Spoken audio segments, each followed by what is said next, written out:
nyampai di bulan Februari kemarin.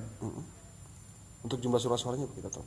Jumlah surat suara yang kita terima 2.254.365. Apakah kita sudah mengetahui ada kekurangan atau tidak? Untuk sementara ini kita coba untuk sortir dan pelipatan untuk mengetahui apakah dia ada kekurangan atau tidak. Kapan pelaksanaan pelipatan? Rencananya di tanggal 25 hari Senin ini. Kita rencana mengadakan pelipatan. Target penyelesaian? Target penyelesaian itu perkiraan kita memakan waktu 10 hari. 10 hari. Itu setelah dari pelipatan itu sistemnya kegiatan lainnya apa? Kita akan mengadakan sortir dan pengepakan untuk dimasukkan ke dalam kotak suara itu sendiri. Kalau nanti adanya surat suara yang rusak itu sistemnya seperti apa?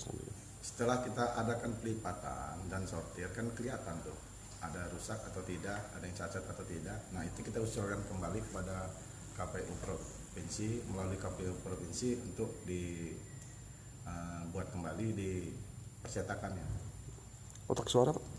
Kotak suara untuk sementara ini cukup. Mungkin ada beberapa kotak suara yang hanya sifatnya kerusakan kecil, hanya 5 atau 6 gitu. Logistik yang belum sampai apa aja? Formulir. Itu diperkirakan kapan datang? Untuk sementara ini belum ada info dari KPU RI. Mungkin diperkirakan di bulan Februari atau awal Maret sudah nyampai. Itu pendistribusian masuk di bulan berapa nanti itu? Di bulan April tanggal 12. Mulai tanggal 12 itu sudah mulai serempak karena seluruh Indonesia itu tanggal 12 April.